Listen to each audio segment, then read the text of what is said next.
네, 우리 귀한 성도님들, 우리 영적인 방학을 잘 보내고 계십니까? 이렇게 목소리가 작으세요. 방학이라는 단어가 익숙지 않으시죠? 예, 그럴 것 같아요. 방학을 경험하신 지 꽤 오래 되셨기 때문이겠죠. 제가 왜 그러냐면 새벽에 여기 현수막을 이렇게 있잖아요. 네, 저 항상 2층에 앉다 보니까 갑자기 여름방학 하이마트 하는데 이 마음 가운데 이 여름방학이라는 단어가 갑자기 팍 왔어요. 그러면서 우리 성도님들에게 이 여름방학, 정말 영적인 이 방학을 잘 누리고 있는가, 정말 이 마태복음을 통하여서 정말 이 영적인 쉼과 안식 가운데 있는데 우리 성도님들이 정말 이 방학을 잘 보내고 있는가 라는 갑자기 스스로 이 새벽에 질문이 되었습니다. 우리 학생들을 보게 되면 방학을 매우 기다리고 방학을 매우 행복해하고 방학이 끝나지 않기를 그렇게 소망하더라고요. 우리 귀한 성도님들 동일합니까? 잘 모르시겠죠, 여전히. 감이 안 오시죠? 왜 그런가 봤더니 방학인데 마태복음 쓰라 그러고, 그죠? 성경 퀴즈 대회 한다고 자꾸 압박 주고, 예, 그러니까 이게 방학 같지가 않고 자꾸 예배 나오라고. 우리 정 목사님이 주일날 대예배 때, 그죠?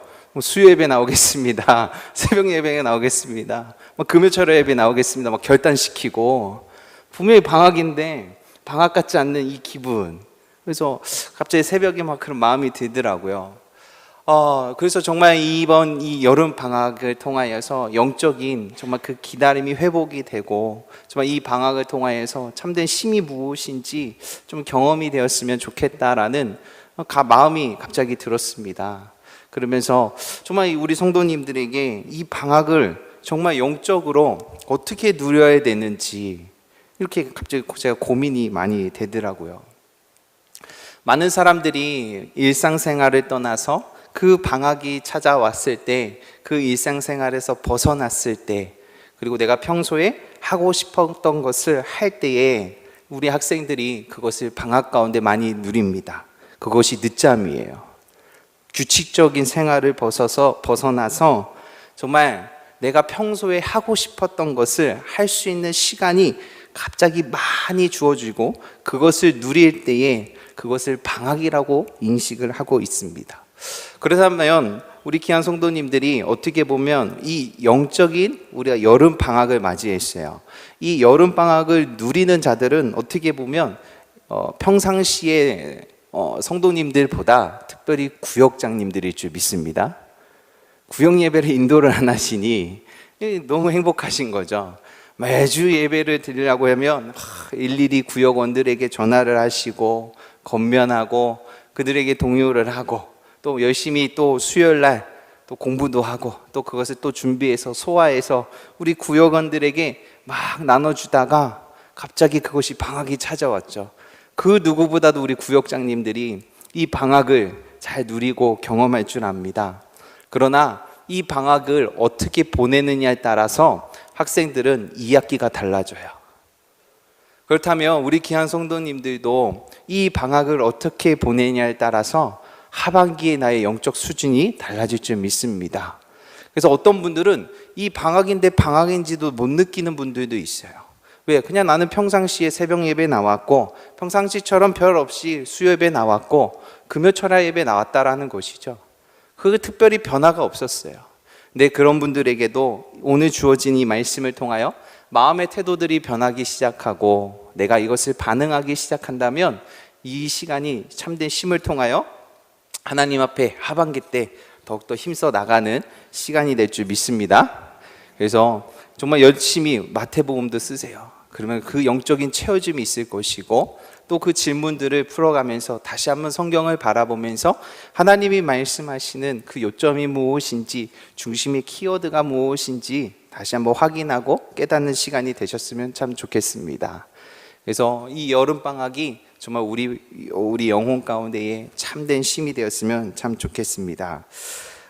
우리 마태복음 11장 우리 1절부터 10절에 우리 설교 제목은요, 앞선 시그널이라는 제목을 지어봤어요. 시그널 이렇게 하면은 이 뜻은 뭐냐? 일정한 부호나 표시나 그 소리나 몸짓을 통하여 특정한 내용 또 뭐 정보들을 전달한다라는 것이죠. 그러니까 서로 된 약속된 플레이들을 하는 것이죠. 그래서 뭐 이렇게 하게 하되면 뭐 서로 우리가 약속된 플레이들을 하고 뭐 이렇게 하면 뭐 오른쪽으로 가시고 왼쪽으로 가시고 하는 뭐 간단한 그 시그널들을 통하여서 우리는 그 예측된 이야기들을 확인할 수가 있을 것입니다. 오늘 이 예수님께서 하나님의 말씀을 통하여서 그 시그널을 주셨어요. 그 시그널을 하나님께서 하나하나 이루어 가십니다. 이 마태복음은 정말 잘 따라오실 줄 압니다. 벌써 11장입니다. 거의 3분의 1의 끝자락에 와 있는데요. 그렇다면 도대체 이 마태복음은 마태가 하고 싶었던 이야기가 무엇인가에 대해서 어느 정도 감을 잡으실 줄 압니다. 오늘 이 마태복음 11장을 시작하면서 1절에 이렇게 시작합니다. 예수께서 12제자에게 명하시기를 마치시고 이에 그들이 여러 동네를 가르치시며 전도하시려고 거기를 떠나 가시니라 그래요. 예수님의 기본적인 사역은 가르치시고 전도하시려는 삶이었다라는 것입니다.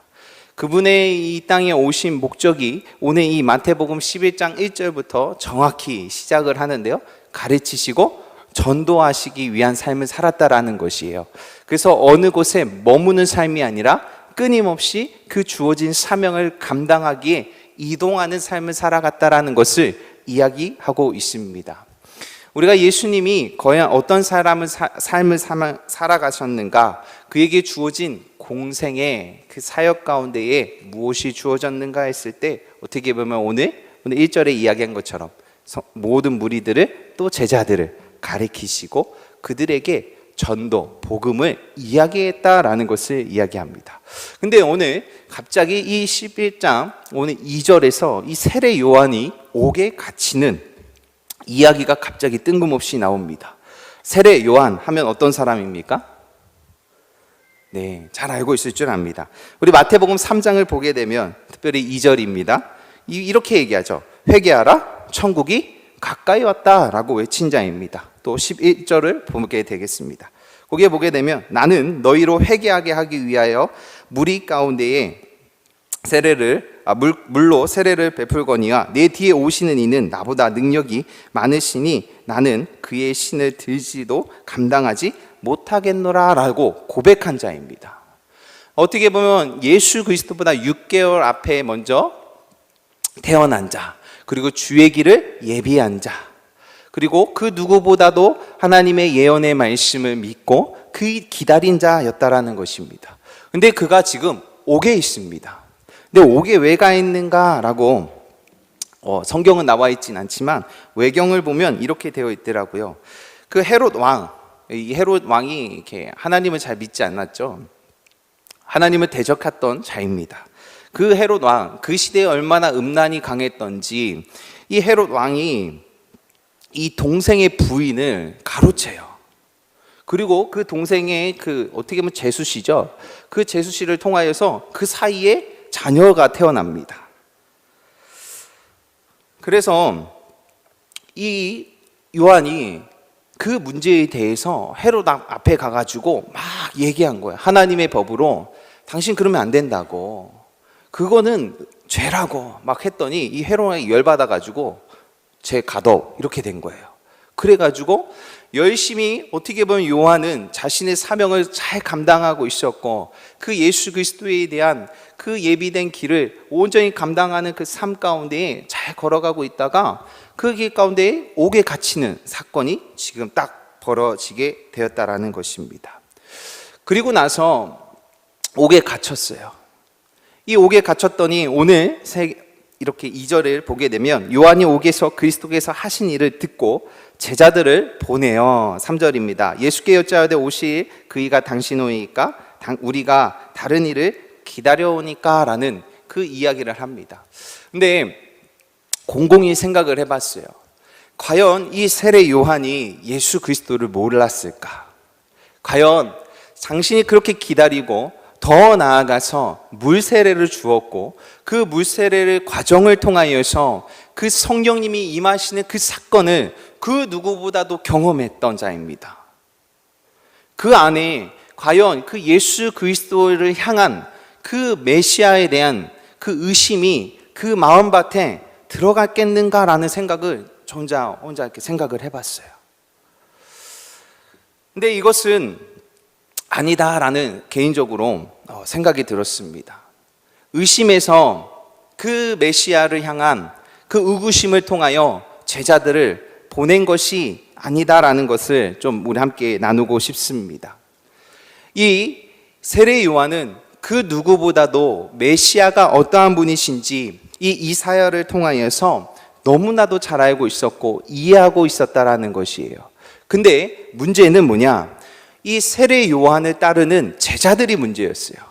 그 세례 요한은 이 제자들을 향하여서 끊임없이 이 메시아 오실 일에 대해서 끊임없이 설명했고 그들에게 전달을 해줬다라는 것이에요. 근데 어떻게 보면 이 제자들은 이 세례 요한이 갑자기 느닷없이 옥에 갇히는 상황이 벌어진 것이죠. 근데 우리가 이때 충격적인 사실을 경험하게 됩니다. 하나님의 일을 하는데 갑자기 옥에 갇혀? 그렇다면 그 메시아, 그 전지전능하신 그 메시아가 지금 오셨다고 하는데 그분이라면 우리 이 세례 요한을 구원해 줄 수 있지 않을까? 어떻게 보면 더 나아가면 이 옥에서부터 건져내 주실 수 있지 않을까라는 생각으로 출발할 것 같습니다. 자신의 안에 이 세례 요한을 통하여서 그 스승이 옥에 갇혀 있고 그 예수 그리스도의 일을 통하여서 그 묶임 바 된 모습을 바라보면서 정말 그 메시아가 맞다 그러면, 내가 들은 메시아가 맞다면 이 세례 요한을 옥에서부터 건져내 주실 거라는 그 제자들의 마음 가운데 희망이 품고 있었던 것 같습니다. 근데 중요한 것은 이 세례 요한이 아무리 설명을 해도 이 제자들이 그 이야기를 이해하지 못하는 것 같아요. 아무리 메시아에 대해서 메시아는 그런 분이 아니시고 메시아는 어떤 분이 설명을 해도 이 세례 요한을 따르는 이 제자들이 이해하지 못하는 것이죠. 그래서 어떻게 보면 이 세례 요한을 따르는 제자들을 직접 메시아 예수 그리스도를 보내어서 그가 어떠한 분이신지 직접 경험하기를 원했던 것 같습니다. 왜 그러냐면 이사야서 우리 55장 8절입니다. 우리 함께 읽도록 하겠습니다. 시작. 이는 내 생각이 너희의 생각과 다르며 내 길은 너희의 길과 다름이라. 여호와의 말씀이라. 이는 하늘이 땅보다 높은 같이 내 길은 너희의 길보다 높으며 내 생각은 너희의 생각보다 높음이라. 그렇습니다. 우리가 하나님의 이 이사야를 통하여서 하나님의 말씀이 선포되었는데 너희의 생각과 다르며 너희의 길은 너희의 길과 다름이다. 그것이 여호와의 말씀이다 라고 되어 있어요. 이 사실에 대해서 세례 요한이 몰랐을까요? 아니요, 정확히 저는 알고 있었을 거라고 판단이 듭니다. 그러나 이 믿음이 약한, 어떻게 보면 세례 요한을 따르는 제자들은 이것이 잘 이해가 되지 않습니다. 그로 인하여서 어떻게 보면 자신들이 소망한 이 스승이 빨리 감옥에서 나오기를 원했던 그 마음이 있었던 것 같아요. 그로 인하여서 이 제자들이 이 세례 요한을 향한 그 순수한 마음이 어떻게 보면 세례 요한한테는 되게 불편했던 것이죠. 아무리 말을 해도 너무 듣지 않는 것이죠. 그로 인하여서 그래, 제일 빠른 것은 성경에도 그런 말씀이 있잖아요. 와서 보라고, 와보라. 그건 직접 경험하고 직접 보아라. 그래서 이 세례 요한이 이 제자들을 보낸 것입니다.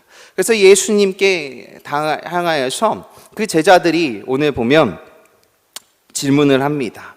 당신이 정말 그입니까? 그리고 우리가 다른 일을 기다리까라는 이 우리가라는 단어를 쓰게 됩니다. 이 단도직입 질문 앞에 예수님께서 오히려 정말 직접적으로 이 질문한 답에 단도직입적으로 그렇다라고 대답을 하면 좋은데 그렇지 않습니다. 오히려 너희들은 지금부터 내가 하는 것을 잘 보아라 이렇게 얘기해요. 어떻게 보면 세례 요한으로부터 들었던 것을 예수님을 통하여서 보게 되는 역사가 지금부터 시작이 됩니다. 그랬더니 무엇을 보게 됩니까? 5절입니다. 맹인들을 보며 못 걷는 사람이 걸으며 나병 환자가 깨끗함을 받으며 못 듣는 자가 들으며 죽은 자가 살아나며 가난한 자에게 복음이 전파되는 역사를 들음으로 끝나는 자가 아니라 들음을 넘어서 보게 되는 역사를 이 제자들이 보게 됩니다. 그러면서 예수님께서 이 요한에게, 이 제자들에게 요청하기를 너희들이 듣고 본 것을 요한에게 전달해라 라고 이야기하고 있습니다. 그 이야기는 무엇이냐? 예수님은 그 구약의 이사야 선지자를 통하여서 그 말씀의 그 성취됨을 그들은 보았다라는 것이에요. 단순히 그냥 들음으로 끝나지 않고 그 이사야 선지자를 통하여 구약의 예언의 성취가 정말 자신들이 기다리던 메시아를 통하여서 그 사건들이 자신의 눈앞에서 벌어지고 경험되었다라는 사실입니다. 그로 인하여서 그들 안에서 어떻게 보면 회복이 일어나는 것이에요. 이 제자들은 과연 이 예수님을 향하여서 당신들이 기다렸던 메시아에게 어떠한 소망이 있었을까요? 아니면 어떠한 바람이 있었을까요? 우리 또한 그렇죠. 이 메시아가 경제적으로 또 정치적으로 우리가 해결받기를 원합니다. 나의 바람이 이 메시아가 누구입니까? 대부분 나의 문제를 해결해 주시는 그 메시아를 기대하게 되어 있어요. 우리 많은 분들이 우리 신앙생활을 하면서 예수 그리스도께 바라는 것은 나의 문제를 해결해 주기를 원하신다라는 것이죠. 내가 기대하고 바라는 것. 그러나 오늘 뒤에 가게 되면 설명하겠지만 기대함이 있으면 실망함이 크게 되어 있습니다. 우리가 이 요한처럼 지금 주어진 이 상황을 바라보며 이 나의 상황이 해결되기를 간절히 원하죠. 그것이 나의 판단에 그 예수님 판단이 다르고 우리의 인생길과 예수님의 길의 다름을 그 이야기할 때에 우리는 충격적입니다. 그것이 어떻게 보면 우리 신앙생활하면서 넘어지고 좌절하는 이야기입니다. 나의 판단과 나의 길에 예수님이 나의 판단과 그 길에 동의해 주시고 도와주시기를 원하는 것이 우리가 신앙생활하면서 저변에 깔려있는 우리의 바람이고 예수님을 향한 기도일 줄 압니다. 근데 전혀 그렇지 않아요. 오늘 아까 전에 이사야 55장 8절처럼 너의 생각과 다르며 너의 길은 나의 길과 다르다라고 얘기하고 있어요. 그 대표적인 이야기 한 사람을 뽑도록 하겠습니다. 모세입니다. 출애굽기 우리 2장 5절부터 15절에 있는 나온 말씀인데요. 우리 다 읽지는 않겠습니다. 그러나 너무나도 잘 알고 있는 말씀일 줄 압니다. 이 모세가 어느 순간 40년이라는 시간 속에 장성하게 되었습니다.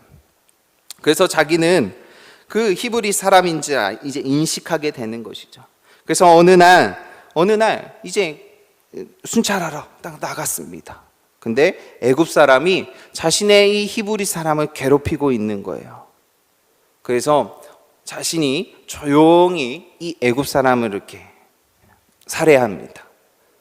그래서 아무도 없는 줄 알고 아무도 보지 못함을 자기는 인식하고 잘 묻어놨습니다. 그리고 나서 또 순찰을 하는데 이번에는 히브리와 히브리 사람끼리 싸우고 있는 것이에요. 그래서 자기 가운데는 왜 같은 민족끼리 싸우고 있느냐라고 이제 개입을 하게 되죠. 그랬더니 그들의 입술에서 너는 네의 한 짓을 이제 고발하게 되죠. 너가 그 애굽 사람을 죽인 것을 알고 있어. 근데 너가 뭔데 왜 우리를 개입하니? 나는 너를 히브리 사람으로 인정하지 않아 라고 이렇게 딱 고백을 하는 순간 충격을 받게 돼요. 어떻게 보면 이 모세의 입장에서는 40년의 시간 속에 자기의 학식과 그 모든 기량들을 드디어 하나님의 때가 됐다고 생각해서 그것을 사용했을 거라고 판단이 듭니다. 자신이 그 하나님의 뜻을 통하여서 자신은 비록 애굽에서 컸지만 자신의 어머니를 통하여 자신의 정체성이 어디 있는지 정확히 알았어요. 그리고 어느 순간 그 자신의 정체성이 때가 되어서 그것이 사용됐다라는 것이에요. 근데 하나님의 뜻은 거기에 있지 않았습니다. 모세에게 하나님의 뜻은 거기 있지 않았어요. 그리고 나서 그 모세의 인생 가운데 갑자기 광야의 40년이 찾아오게 됩니다. 귀하 성도님들, 우리가 이 신앙생활하면서 모세와 같은 일을 잘 벌입니다. 어느 시점에 어느 때에 하나님의 역사하심이 이때다라고 생각해서 마치 자신의 권능이 능력이 그때 타이밍에 나타나면 하나님이 반드시 이때에 도와주시고 그것이 하나님의 뜻이다라고 우리가 판단하게 됩니다. 그래서 그것을 사용하기 시작해요. 근데요, 성경은 놀랍게도 그렇지 않다라는 것이에요. 그로 인하여서 이 모세가 이 광야의 40년의 지남을 통하여서 온전히 하나님의 뜻이 무엇인지, 하나님의 타이밍이 언제인지, 하나님의 선하심이 언제인지를 경험하게 됩니다. 그래서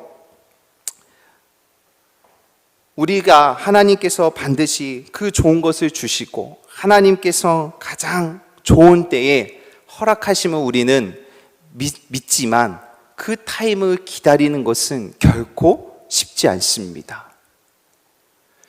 우리가 지금도 하나님의 그 말씀을 붙들고 나의 그 능력과 힘이 있고 그때가 지금이라고 내가 판단했고 그 길이 옳다라고 내가 판단했는데 그때에 하나님이 동의를 안 해주시면 내가 멈춰야 되는데 오히려 멈추지 못하고 하나님께 강건적으로 동의를 구하고 내 뜻대로 하고 나가는 우리의 모습을 많이 보게 됩니다. 그로 인하여서 결국 그 일이 좋게 끝나는 것이 아니라 좋지 않은 결과로 끝나게 돼요. 그로 인하여서 우리의 신앙생활은 결과 중심으로 가면 안 됩니다. 우리의 신앙생활은 과정의 중심 가운데 있을 줄 압니다. 그 과정 속에서 하나님과 동행하고 있는가, 그 하나님의 선하심을 기대하고 있는가 라는 질문을 끊임없이 하셔야 돼요. 우리의 스스로가 이해되지 않고 믿어지지 않아도 하나님의 말씀 앞에 멈추라고 하면 멈춰야 되고 가라고 하면 가야 되는데 이 멈추고 가는 것이 결코 쉽지 않습니다. 특별히 가라는 것도 쉽지 않은데 멈추는 게 그렇게 어렵더라고요. 지금은 아니야, 멈춰. 정말 힘들더라고요. 왜요? 내게 지금 할 수 있는 능력이 다 있거든요. 모세도 학식도 있었고 힘도 있었고 권력도 있었어요. 자신이 멈출 이유가 하나도 없었어요. 오히려 멈추면 하나님의 뜻이 멈출 것 같은 압박이 있었죠. 근데 오히려 그때 자신이 하나님 앞에 질문하고 이것이 옳은가 안 옳은가 하나님의 뜻인가 질문했어야 되는데 자신의 의로 나타나니 결과가 너무 좋지 않게 나타나는 것이죠. 우리 귀한 성도님들 그렇습니다. 우리가 이 땅 가운데에 하나님 앞에 뜻을 맞춰야 되는데 대부분은 내 뜻에 하나님의 뜻이 맞길 원해요. 그것이 우리가 너무나도 고통스러운 것 같습니다. 특별히 저희가 이번 청소년부 학예 수련회 가운데에 은혜가 너무 차고 넘쳤습니다. 3박 4일 일정 가운데에 정말 계획한 대로 안 되는 것을 정말 눈물나게 경험했습니다. 네, 뭐 지금은 웃으면서 얘기할 수 있지만 출발 전부터요 제가 열심히 기도했습니다. 하나님의 역사와 능력이 이번 수련회 가운데 임하게 해달라고, 하나님 도와달라고 많이 기대하고 기도했습니다. 근데 또 저 개인적으로도 그런 기대함이 있습니다. 수련회를 하면서 너무 내가 계획적으로 다 해놓으면 하나님 또한 은혜도 그 계획함 속에 하나님이 역사해야 되겠구나 라는 생각이 있어요. 그래서 좀 이렇게 빈틈을 남겨놓자, 하나님이 일하실 수 있도록 빈틈을 남겨놓자라는 게 좀 제 개인의 이렇게 수련회를 준비하면서 그런 모토가 있습니다. 너무 철두철미하게 모든 것을 계획해 놓으면 도대체 하나님은 언제 은혜를 베풀어 주셔야 되는가? 이렇게 생각이 들어서 조금 이렇게 여유 있고 이렇게 모자라게 준비를 하게 됩니다. 근데 이번에는요, 예측과 전혀 다르더라고요. 정말 하나님의 역사와 능력이 정말 뭐 계획에 1도 없었습니다. 근데 그 계획의 1부터가 이게 하나하나씩 막 틀어지는데, 저희가 이 청소년부 수련회가 두려워하지 말고 믿기만 하라라는 주제였습니다. 저희 청소년부가 이 교육부서 가운데에 제일 마지막으로 수련회를 감당했습니다. 마지막이었습니다. 근데 아시다시피 청년부가 7월 달 초에 했습니다. 그때까지만 해도 이 코로나 유행이 그렇게 심하지 않았어요. 그래서 청년부가 은혜스럽게 잘 끝났어요. 그러고 나서 둘째 주가 되는 조금씩 코로나가 나타나기 시작했고, 이제 우리 어린이부터, 유치부부터, 영유아부터 이제 어린이부까지 수련회가 하는 주간에 이제 눈에 띄게 이제 코로나가 슬금슬금 우리 주변에 나타나기 시작했습니다. 이 다음 주면 이 청소년부가 수련회인데, 제 스스로가 막 너무 쫄리는 거예요. 이거 어떡하지? 근데 이 갑자기 말씀이 있잖아. 두려워하지 말라. 그래, 내 안에 뭘 두려움이 있겠는가? 그래, 두려워하지 말자. 분명히 하나님이 역사하시고 하나님이 일하신다고 했지. 내가 내 마음을, 멘탈을 잘 잡자. 그래, 하나님이 하실 거야. 하나님이 지켜주실 거야 라고 했어요. 근데 출발하기 다음 날 곳곳에서 수련회 확진됐다고, 수련회를 못 가겠다고 연락이 오기 시작합니다. 그리고 저희가 워낙 이제 한 100여 명이 움직이다 보니까 짐이 너무 많아서 이제 화요일 날 먼저 선발팀이 이제 가게 되었어요.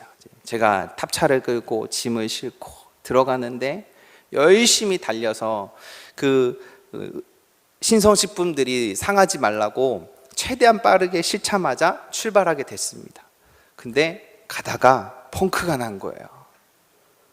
정말 고속도로에서 2시간을 서 있었어요. 그냥 이렇게 신선식품을 지키기 위해서 빨리 상하지 않게 전달하기 위한 직책을 맡았는데, 땡볕에서 누가 펑크가 날 줄 누가 알았습니까? 아무도 그런 상상도 못했습니다. 그래서 우여우여 끝에 도착하게 되고, 코로나 확진자가 나와서 갈 예정이었던 우리 교사 선생님, 우리 전도사님들, 또 우리 학생들 못 가게 되고, 막 이렇게 일이 막 벌어지기 시작했죠. 그리고 제가 몸이 정말 아팠어요. 인제서야 얘기하지만 제가 정말 죽을 것 같이 아팠습니다. 그래서 코로나 자가 키트도 해보고 다 했는데 안 나왔어요. 근데 몸이 너무 죽겠는 거예요. 진짜 누군가 나를 이렇게 밑으로 당기듯이 너무 힘들더라고요. 그래서 내가 영적으로 눌리는 게 아닌가. 그래, 깨어있자. 내가 깨어있자. 하여튼 그래서 이 수련회가 진행되었습니다. 도착하고 우리 아이들이 잘 도착하고 이제 첫날 지냈는데, 다 모든 집회가 끝나고 나서 씻으려고 하는데 단수가 됐어요. 정말 산 넘어 산이죠. 예상 1도 못했습니다. 이 시대에, 그죠? 이 시대에 단수가 될 거라고 누가 생각을 합니까? 근데요, 우리 학생들이 이런 이야기를 하더라고요. 단수가 되어서 너무 행복했다고, 안 씻어도 좋다고. 그렇게 아이들이, 모든 아이들은 안 그렇지만 애들이 그렇게 이야기를 하더라고요. 그러면서 제가 그랬어요. 여기 선교지다. 선교지는 가면 3일이 뭐냐, 4일도 못 씻고 돌아올 때까지, 정말 공항에 갈 때까지도 못 씻는다.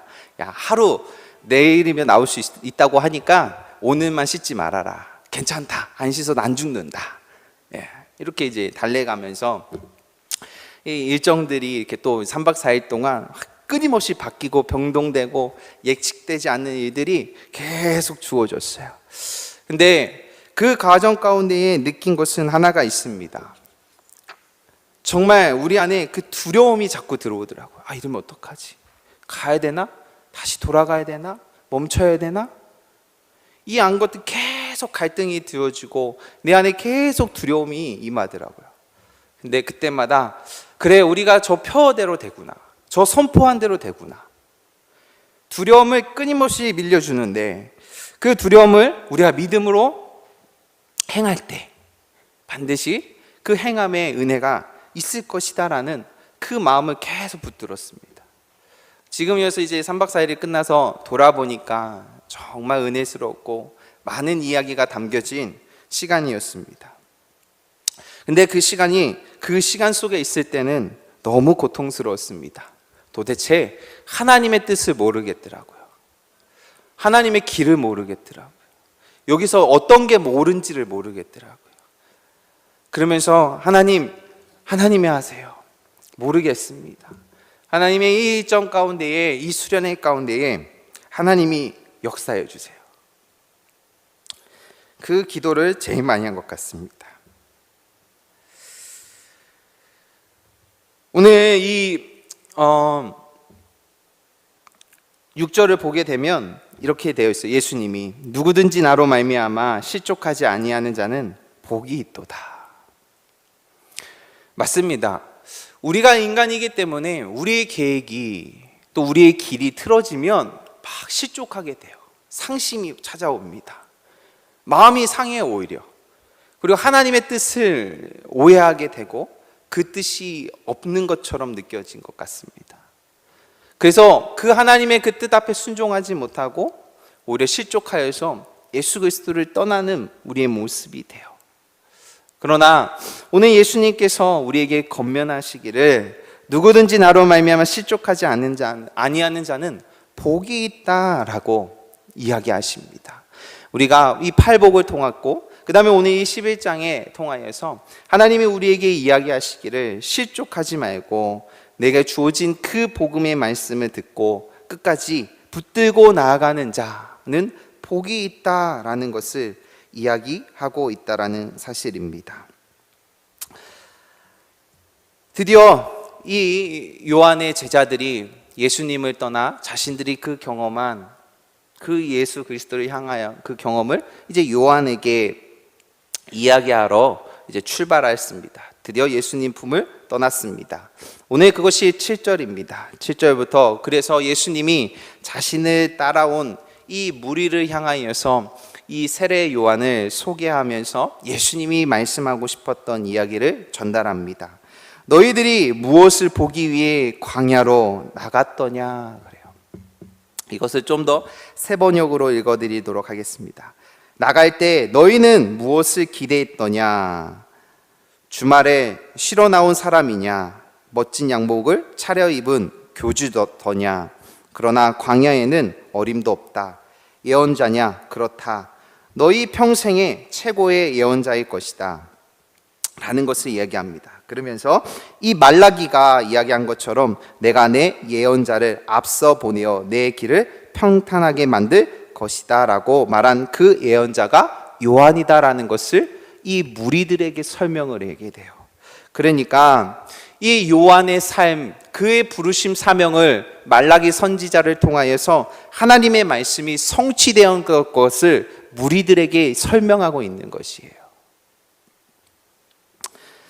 이 마태복음 5장 17절에 있는 말씀입니다. 우리 함께 읽도록 하겠습니다. 시작.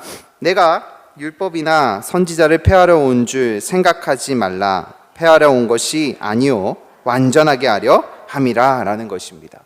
이 마태복음, 이 마태가 이야기한 예수 그리스도는 이 율법이나 선지자가 폐하러 온 것이 아니라 오히려 완전하게 하려 하시는 그 예수 그리스도를 이야기하고 있는 것이죠. 하나님의 말씀이 폐하는 것이 아니라 그 오히려 그 성취되는 것, 온전히 이루어지는 것을 이 당신이 보여주고 있는 사실들을 증명하고 있는 것을 이야기하고 있다라는 것입니다. 우리가 이 율법을 통하여서 율법을 무시하고 무지한 삶의 모습이 아니라 그 율법의 거룩성을 회복하고 그 율법 아래 평안과 그 기쁨을 누리는 삶의 자리로 돌아가야 될 줄 믿습니다. 이 세례 요한은 그 세례 요한의 사명을 잘 감당했습니다. 그 예언자 선지자를 통하여 그 말씀의 예언이 이 세례 요한을 통하여서 성취되고 있는 것을 예수님께서도 그 무리들을 향하여서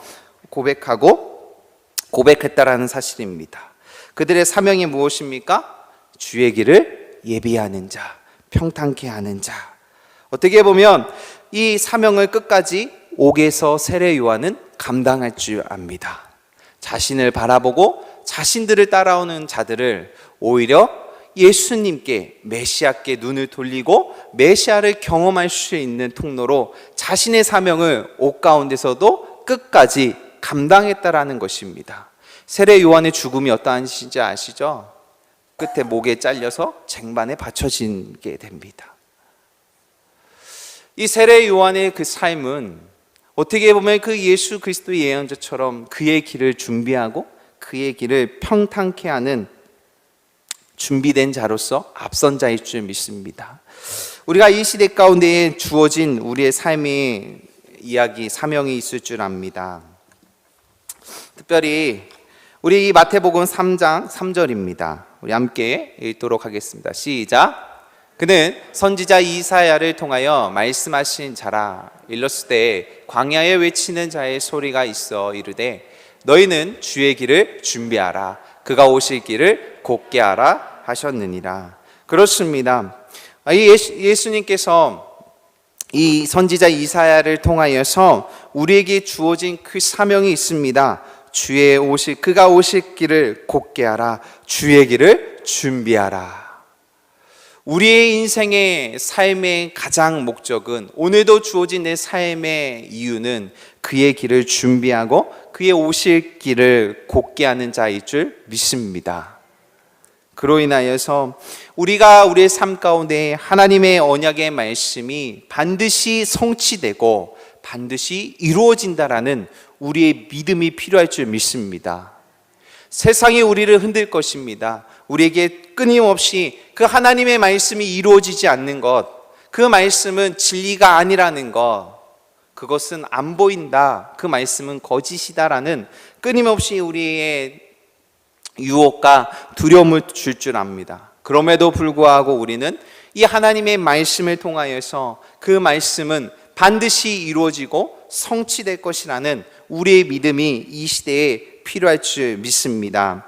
이사야서가 이렇게 외칩니다. 이사야 40장 3절부터 5절입니다. 외치는 자의 소리여 이르되 너희는 광야에서 여호와의 길을 예비하라. 사막에서 우리의 하나님대로 평탄하게 하라.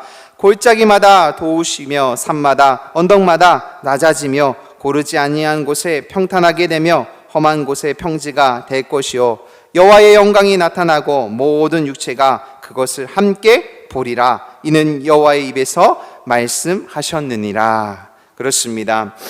이 주의 길을 예비하게 되면 사막에서 우리 하나님의 말씀대로 평탄하게 됩니다. 이것이 이해가 됩니까? 그의 길을 공고하게 되는데 우리가 기대하는 것은 무엇이에요?